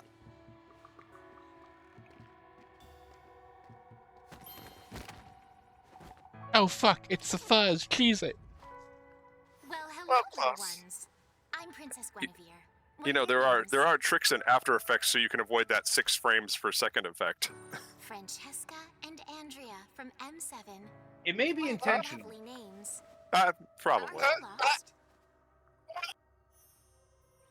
To the- Oh. Oh, Oh, hello. Yikes. Where are What is that finger? I'm like, that's for the Guess- honeymoon. Plot point, plot point. Yeah, oh no. The children were eaten. that's yeah. Meanwhile, hello, I was gonna say that's one way to give them the finger. Oh no, even worse. They become adults. No, racism, casual racism. Yeah, well, I think Kinda. in this case it's more. You know me. Thought I did. Classism? Yeah. Classes is more appropriate. Eh. You say potato, I say Which one did you? institutional. yeah, You say Say potato, how I well. listen. You say potato, I say institutionalizedism. I got an ism for ya. They apart each other. They don't see the corporate hand at the wheel. You think a cog like me has power? No. And you could quote me on that. Your attention's divided, man. Meanwhile, every new planet is getting terraformed, and soon. Come here, that's enough. Oh, so this is Elysium. I got no choice. I think it might be Omalov. Screw Reggie. What does he know? You're a park engineer, D. Not familiar Most with that people one, would are you? kill to have that job. Besides, I heard it. It didn't come through super Frankie, clearly. where did you buy these? Emphasis I on think this might be buy. Omalos. Oh yeah, boombox. Should have known. Jupiter Rising. Well, let's get out of here before Reggie finds out you're. I can explain it later, but I'm not going to go into it while the show is on. No, that's all right. Hey, little guy, need a tune-up? There you go. You too? Looks like you're. Again, I am merely making esoteric references for humorous effect. I am not disparaging a fellow content creator. Uh-huh. Yeah. Just want to be clear about that. Shit! All the fun I'm having is out of love for the creation. What's going on there? Don't worry, I Whole think different being the part? terrorist is gonna be okay. Yeah, probably. Reggie has me doing It's like, who the fuck is this Mac Paladin guy? That, Oh, myself. that Yeah, I this see what production you mean. has Why would anyone splice bigger the facial toxic controls into the fandom issues to environmental be pipeline? dealing It's with not right very now. Yes. Really? Yes, Oh, it does. Yes. wow, opening a beer bottle with your eye. That is hardcore. Yeah. I'm having a Five Nights at Freddy Oh, moment nice. here. What fixed it? That's probably the intent. Man, Uh-huh. that's so cool. Yep. So much to learn from you. Then maybe I can get a Or job FNAF here. if you're not an We uncultured can work swine. together. I just like thinking about Although that. Scott Cawthorne does have problems. Yeah. Oh, shit. Big. Speaking of toxic fan bases, right? That's right, Andy. Have a Because good day. even the Go kick some progressives ass. can be Show 'em toxic. who's boss. Yep. Like, Eh, like for This those to who a don't know, girlfriend. Get to work too. yeah, for those who don't know, the controversy is because this character here, Andy, I think her name is. Frankie, No, it's- Frankie, it's- that's it's Frankie. Yeah, Frankie. yeah, Frankie. The other is girl not is in. trans. Yeah. Well, specifically, what happened is that a part of the fandom wanted Frankie to be trans, but Dana Her Terrace bo- came her, out. Her boss calls her Franklin coming up, and Yes. her name is established as Francesca elsewhere, and some Yeah. people assumed that might have been a name change on transition or something. right, and but the, that's the not the creator who case. had previously gotten feedback about Hey, not boss man. There's responding to something fan cutting in the net. speculation, responded to it and said that wasn't my intent, no, and some people got mad about that. Yes. Basically, yes. You know, we are constantly inundated with "don't poke the bear in the cage." Now I've poked the bear in the cage situations. It's also don't substitute your head canon for actual canon. Yes. Yes. Oh, come on, Adam! Let people like what they like. Dude. Sparky, what? There's a difference Can't even between speak that right and now. trying to impose what you Yes. think the character should be onto the fucking creators. I'm well aware of this argument, Adam. You and I are in sync on this, but And unfortunately, in regards to this situation, unfortunately, left Twitter and right Twitter can't seem to come together on this. Or they're specifically, they're actually in sync with the general premise. But Mhm. Yeah. specifically in this situation, it's like people are trying to suggest that because Dana Terrace didn't accept a certain headcanon, that all of a sudden she's a bigot Yeah. or she's a transphobe. Let us You know, remind you, this is the woman that created Rain Whispers and literally probably lost her job at Disney because she didn't cave in to demands from her. Well, you know, as we've said a million times over, almost without hyperbole on this program, no one hates a series more than its fans. Yeah, that's pretty clear. Oh my god. Whether it's Star Wars or Star Trek or literally any animation project in existence. Holy shit. Is that? Yeah, that's right. Holy None of shit. your Android. I don't recognize the model. Oh, who gives a shit what model? This is gold. What? You're just gonna sell it? Actually, Nice. Ah, capitalism. Capitalists gonna capitalism. So, yeah, See what I like. What I see. This is how you do subtext, though. You see, this is how you get your big hitting issues without. No, the like, robot's snickered. Fix her. Get her working again. Cause if I Yeah. do, The then robot's maybe I snickered, can and they're like, clear a this job went like along this with in it. the labs, and I can. Careful. No fixin'. No labs. I don't want you involved. So in yeah, that it was something to three-way the effect crap. of, for the Those theme lab rats park, are always up to their necks they had in sick tons of these shit. androids going around, and they were Trust all me, hooked they're up to some of my like the best same clients. database. So Don't worry. instead you'll of get having your like cut cast when we members, scrap her for parts. they were It's done tons the- of them, and they all shared a Yeah. memory. Mm-hmm. Pretty much. Meanwhile, I recognize that bedroom.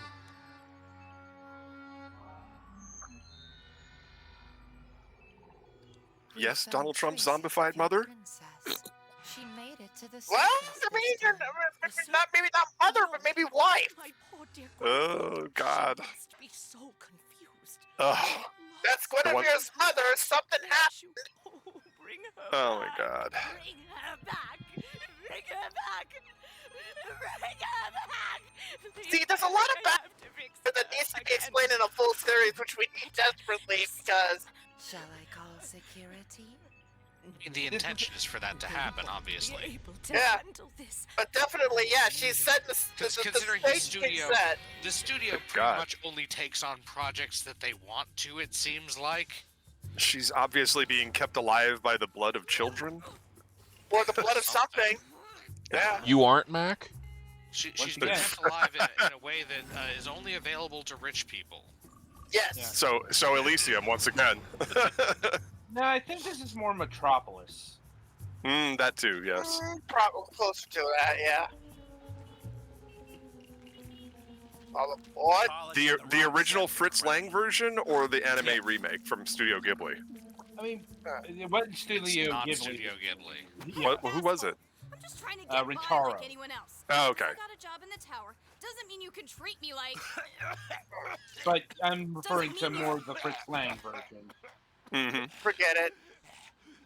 Sorry. Hope you feel better. But also, fuck you. And the Senate cut.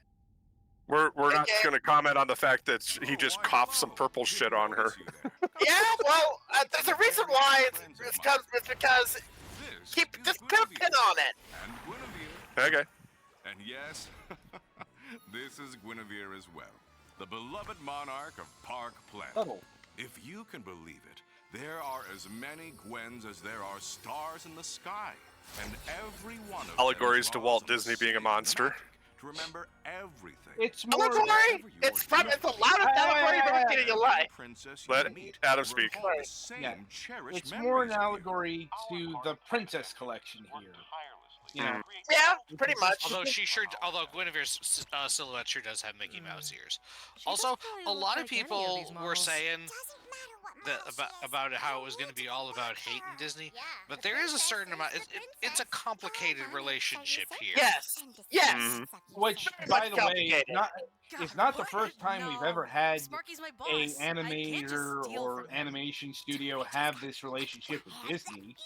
This isn't even the most hate-filled, mean-spirited version of this. You want Yeah. that? Go watch the original Shrek. Hey, you eat yet? I'm thinking. Yeah. I mean, bad girl you know, dumplings and bath at tofu least from 2 Jenny's people Pub from Place. DreamWorks used to work for Exactly. Disney. Yeah. Well, I mean, It was co-founded by Jeffrey Katzenberg. yeah. Yeah. There's a lot of Jeffrey Katzenberg in the original Shrek. We locked her in here. Mhm. Couldn't move or speak. And Lord Farquaad who's supposed to be locked Michael Eisner. Are my tools good enough, Frankie? And Sparky's just gonna chop her She's up in a lot of. She's in her own little world. She's Frankie, seeing Sparky things. chopping someone up? Andy, perfect. Just saying, it's like Oh, boy. AOC. It's like AOC lampooning Stephen Miller by calling him 4'10". Something illegal. He is Lord Farquaad. If he's hurt someone. In the last 8 hours? Andy, I'm just messing with you. But You hadn't heard that, Kevin? right? No, I'm You sorry. get me What into the is this? labs. I need Okay. a repair halo for this. Well, for what? Tell me what the hell is going on. Better yet, I'll show I you. think this is what they mean by be gay and do crimes. Yes, Yes. these two are girlfriends. I'm sorry, Guinevere they are. Android? Right? Maybe not necessarily Never realized girlfriends, but seen I'm one like willing to this. bet It that looks at least really one of them is, unusual. you know, not straight in And some I can fix her capacity. brand new. Mm. You know, They're just Honestly, they're just honestly, roommates. They're just friends who are honestly, girls. Come on, Adam. Like, honestly, I'm gonna talk about Frankie being trans. I thought that she was les. Are you saying you're willing it's to a Maybe distinct both. possibility. to be a Once Yes! again, brownie like me? Dana Terrace is That was kind my of thought. We snuck in the Yeah. park to play that crane game. That's mean- what I thought. I mean, visually, she is reminiscent of a young Rosie O'Donnell. Gwen, that memory is still I suppose. so vivid. That's not a And knowing criticism. that That's stuff just gives a statement of other people fact, memories in my like that. observation. I just think that's So. cool as shit, D. Right? Meanwhile, we got That's Luke's right. 2.0 over there. Guinevere talked again. Okay, that Well, perverse Frankie was grin from the huffing her. android was a little upsetting. I told you this was perfect for the spooky season. Yeah, this is Indeed. about to be more so in just a moment. Yep. No labs, no repairing. So what are we gonna do? Do it. I believe Well, of in course. you. Labs we're and going to do repairing. the op- Look, you can't tell an engineer not to repair something. Yeah. This will be like telling Sid not to fly airships. Come on. Howdy do, Andrea, Franklin. You taking my prize hog for a night stroll? Sparky, this looks bad, but I'll Wow, deal with that you is in a second. absolutely horrifying What is phrasing. this, Franklin? Mutiny? Am Am I not doing right by I think you? you You were just going became to a sell video her, game man, boss. to one of your nasty clients. This is a real chance for Which me. makes my Sid What? reference all more Shine some prescient. shithead shoes in a fancy tower till you choke on the fumes. Know what some nasty client affords us? A second ship. Fast one. For you. Maybe even a third. That's a whole goddamn fleet with you as a captain. We both know the money ain't in scraps. It's in exotics. Drugs. Johnny Exotic. Actually, I think the implication here is sex bot. I love you for that hard-headed spirit. Uh, I do. so we've become AI, artificial I intelligence, the can't show you movie. special treatment. No, this is actually Especially 'cause good. you're you. God, you're always Well, so that's dramatic in front of the because boys. Spielberg took over from Stanley Kubrick. It's a bit more complicated, but we don't have time to get into it. Yeah. You stole my boat. You stole my android. And now you're throwing a tantrum like a child. You know what happens when you break the rules. Don't Going to shatter your teeth? dare. This is a stupid move, Andrea. You're calling me stupid? You're about to sell an actual Guinevere android for scraps. I mean, he does have the No idea edgelord what you vape. have. And you hit like an old man, old man. Oh, wait. No. That was good. Let's make a deal. You let us fix it. Working model. I bet you could sell it for 10 ships, huh? You I never get break why your cattle Frank prod in the middle of wants this, monologuing. But you, what's in this for you? Because I want money. Have to shoot. Because Don't talk. I got fired. That's the truth. Oh, we're trying to humanize the characters here. Fine. Fix her up. Make her shine. Then bring her back. Wow, and the tell thing that me never happens in animation. She actually convinced the villain to let her go. Here's what you always said why I didn't say anything about the purple blood earlier. Watch. It's on his Isn't hand. calls. Franklin, Andrea. I'll be in. He's got sure blue that's blood not- too. You She's know, secretly an android. I thought that went really well. Possible. You might not be wrong. You might not be wrong. Whenever we see the purple blood, it's coming out of an android. Or yep. Mm-hmm. You know I write this I'm shit for a not living, Epcot. right? Yep. Welcome to the lower labs, where abandoned Atomic projects Epcot. are left to rot. Mm-hmm. Or Epcot as Walt Disney wanted it to be. Last chance to turn around. Dystopian? Look what I got. Yeah. Want a race? Remember, it was supposed to be a city. The city of So tomorrow. honest to God, a real city. Did That's you true. really get fired? I really got fired. They're idiots. Hey, maybe they'll take you back after Please we. don't cheer me up. But even Now then, Disney is only even concerned with all tax this zones. Crazy shit. I have a good feeling about this plan. I think this will really improve things. They leave the dirty work to the constabulatory forces of the government. Oh boy. Once again, it's a bit more complicated, but we don't have time to get into it. Oh, yeah. That's the third time it's happened.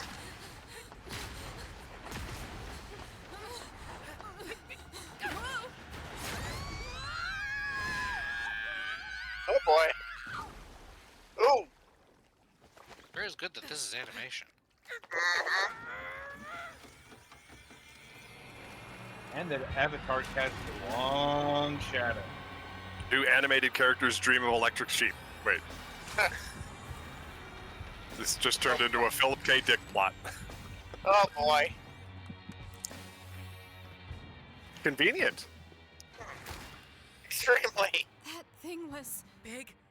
Oh, if I just put these two wires that are dangling out here back together, everything will About work. Something like that. That being said, I the last think Airbender has to answer the for his Quinjoid. sins.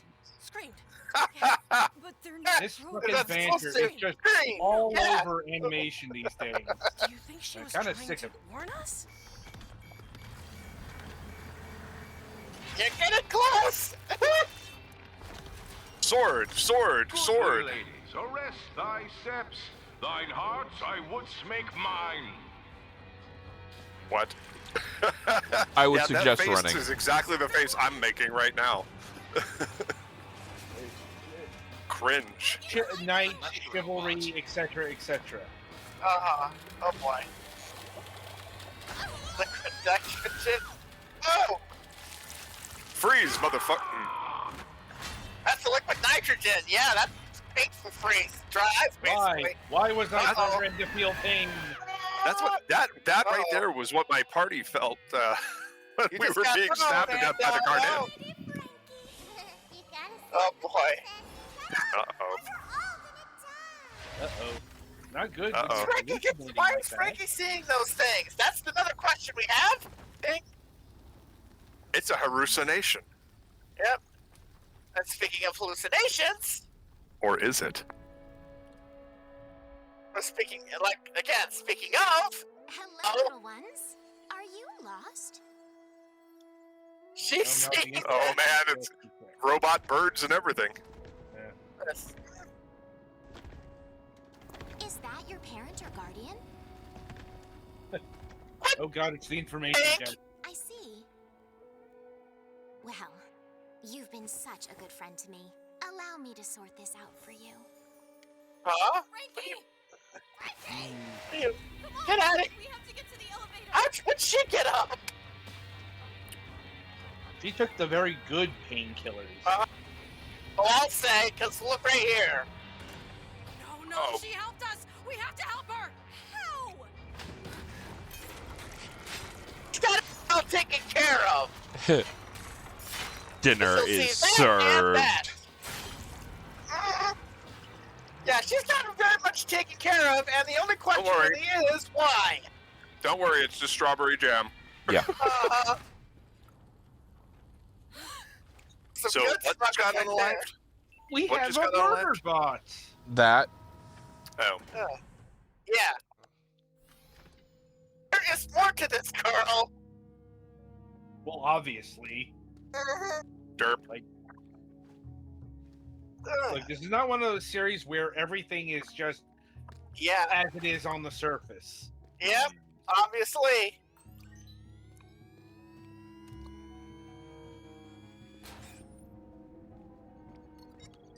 That was easy. Well, you know, that is the number one rule of being a computer technician. If banging it with a hammer doesn't work, try something Damn else. straight. Work on your roundhouse, bro. You forgot rule number 1. Have you tried turning it off and Off on? and on again. Did you jiggle it? Oh boy. Error, caution. Me when my computer boots. Rebooting. So kind of like when we were working with OBS the other day. Oh, fuck you. Hello, Andrea. It's nice Just to shake, Got just to start the reboot. just shake your computer like a baby until it reboots. Like Oh, a boy. British goddamn nanny. And yeah, they already had it's ready to be sold right out of the box. Well, Ah, that's kind damn. of how this thing works. Like, glitch shows are funded by merch. Yep. Buy merch, you get more show. That being said, I'm pretty sure this is just episode 1 of a series that's going to happen, given that it's... Oh, yeah. What? Like I said, Glitch, I mean, yes, it's funded by merch, but they usually only choose projects that they have pretty good amount of confidence in, I feel like. Right, but let me So finish I my think they point. usually work on 2 things at a time, and they're probably going to focus more on this after Digital Circus is over, I think I heard, but who knows? Well, it's also Well, this pilot has drawn about, what, 10 million views? Oh yeah. so far? Oh yeah. Which is So like we're in the highest... so we're in has-been hotel territory. Yeah. yeah, 13 million better at time of example here. recording. Yeah. Um, it's actually less has been and more hell of a. The That's the better one. concern with Mhm. Knights of Guinevere is how Glitch produces their episodes, which is kind of done whenever they're done. Yeah. But you might So like notice Starship that, Moonhawk. but you might notice that it's setting up a whole lot of lore and 20 years history later. and Yeah. so on and so forth. Like, it's the kind of stuff that might work better in, say, a 13 episode series versus Yeah. what you do now, especially on the indie animation circuit. But we'll have to see Yeah. how it all works out. Yeah. Like, yeah. That being said, I'm pretty sure this is going to be an actual series. Yeah. So I mean, there's too much. There's too much here to just leave it on the lamb. Like, there's way too much here. Anyway, I'm quite enamored with the art style too. It definitely hits. It definitely hits. Yep, it's definitely got that Dana Terrace charm to it. Yeah. Anyway, I would like to talk more about this, but we're hitting up on the 1 o'clock deadline here. So Yeah. Mhm. All right. Once again, we're going to forego the entertainment news, so that way our the hell was that? Anyway, we're going to go ahead and forego the entertainment news here. Let me bring up the documents. Let me bring up the historical documents.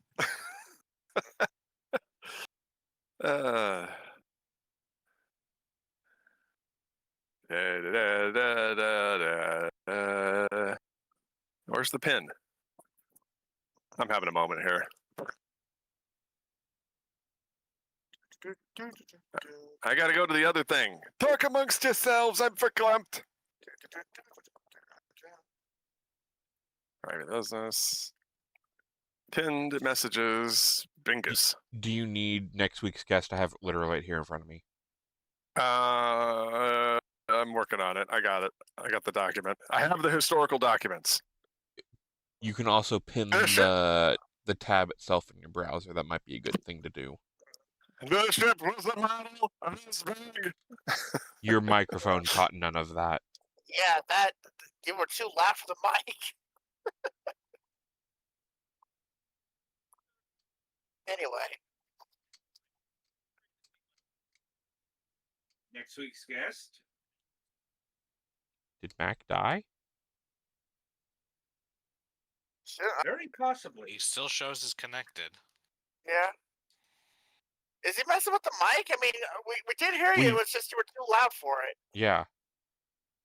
You literally just peaked your mic. Lost power, stand by, he says in chat. Oh no! Well, in that case, I'll intro our next week's guest. Okay. And if Mac has a problem with that, well, we don't know when he's going to coming back. And we got to end this thing. Yeah. So coming up on October 15th, episode 15, we'll be having Calvin and Ramon of Win with Dice. Win with Dice is a channel dedicated to gaming, video games, board games, card games, and tabletop games. All have a place here. They are a podcast that, covers various forms and iterations of gaming. And they've already confirmed. So, Okay. I can't hear you guys. God damn it. Oh. Well we done, can Mac. hear you. We just can you hear us? Yeah. Now we can. I Yeah, can we hear can you hear now. you.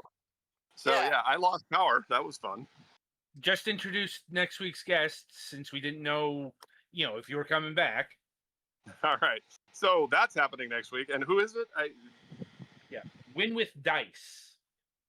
All right. Gaming channel. Yeah, they do and cover all sorts of tabletop games, card games, video games. Name a game type and they do it. Apparently. We'll find out more next week. Yeah. Indeed. All right. Well, again, special thanks to our guest, Tabletop Bob, for being a good sport this week and playing along with our time constraints. And we'll hopefully be able to make time for entertainment news next week. Tomorrow, I will be playing Overwatch 2, assuming that all of my batteries recharge in a timely fashion. At 8 p.m. Pacific with Atman Ryu. And that will wrap it up for my week. And then what do you got going in Fragments? Friday, I will try a new Digimon. It depends whether or not I want to rip my eye out. And then we have our reviews on Sunday. Yeah, we also have a Friday. Mac, is that you? Oh God, Doing you're what? going into a hurricane. Yeah, well, that's my fans blowing on my iPhone. So yeah, Yeah. Okay. Sorry. while I'm eating No, it's just Pringles the. wannabes. Sorry, it's just the Dollar wind store got Pringles. loud. It's just the wind from the fan was loud. Got too loud there. That's all. I It's moved good away now. from it. Yep. I moved away You're from good. it. You're good. All right. So again, thanks to our guest Tabletop Bob for being with us this week, and I will see everybody on this channel tomorrow. And hopefully you'll tune into Fragments of Silicon on Friday for both episodes. Until next time, I'm your host, Mac Paladin. Thanks for watching. Stay safe out there, kids.